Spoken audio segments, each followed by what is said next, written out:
Hey, what is going on, guys? DooM is here, and today I'm bringing you guys another gameplay commentary over on the Weird Doom Clan channel.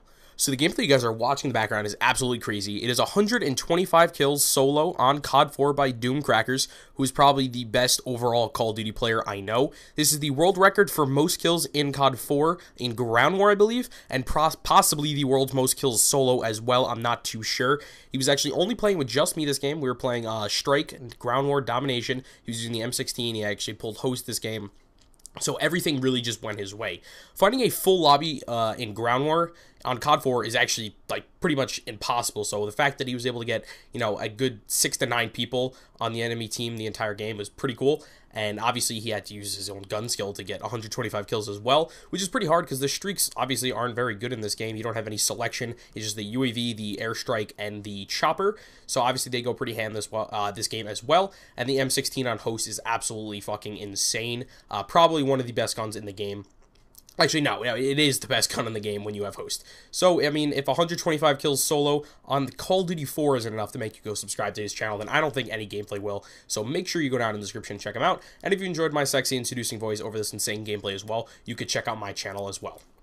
So, what I want to talk to you guys about today is I'm going to try to go through as many movies that are coming out in 2015, which obviously is next year. I'm going to go through as many as I can and try to convince you that 2015 is going to be one of the best years for movies, like, ever. Like, I didn't even put every single movie on this list that I could because I didn't think I only have, like, about 6 minutes and 50-something seconds to talk about this. So, I'm going to try to get through as many as I can, give my quick thoughts on them, and hopefully by the end of it, you guys will see that 2015 is going to be the best year for movies ever. And if I left anything out, you can let me know down in the comments below, along with which movie you are excited for as well.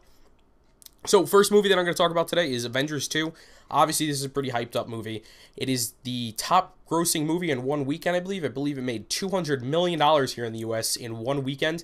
Avengers 1, that movie did absolutely insane. It's up there on, like, the top 3 highest grossing movies of all time. I believe it's just under Titanic and Avatar. It still made an insane amount of money, so obviously they're going to make a sequel. And they're adding in some new heroes as well, like the Guardians of the Galaxy. And I think a lot of people are really excited for this movie. I see it actually beating its record for $200 million in one weekend, I think, because the hype behind this movie, obviously they haven't really started the hype too much because they're still in the process of filming. You can look up pictures from the set if you're interested in what Ultron is. I'm not going to really explain Ultron's backstory, but they also added in Scarlet Witch and Quicksilver, which if you saw Captain America the Winter Soldier, you'll know who they are from the after credit scene. I'm not going to spoil anything more, but those two were in the after credit scene for the Winter Soldier. So I'm pretty excited for this movie. Another Marvel movie coming out in 2015 is Ant-Man, which is he's going to be in Avengers 3. He's going to become one of the main Avengers heroes from this movie.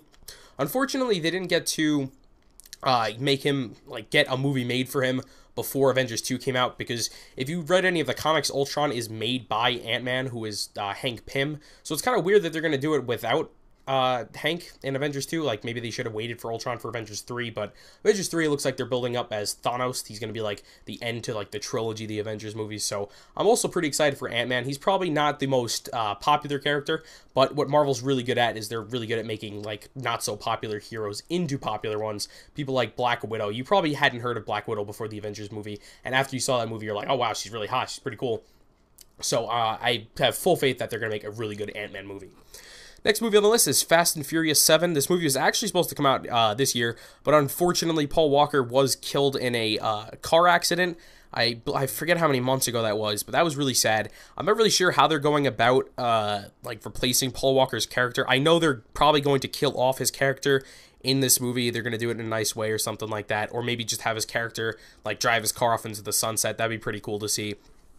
But pretty sure they just used a lot of CGI, and I'm also pretty sure he has a brother that they might have brought in for filming. So pretty excited for this movie. I expect it to do really well because the last one did insane too. Next movie, this movie is probably the one I'm most excited for personally because I'm a huge Star Wars nerd. So Star Wars Episode 7 is going to be coming out in 2015, I believe, over in December of 2015. So I'm really, really excited for this movie.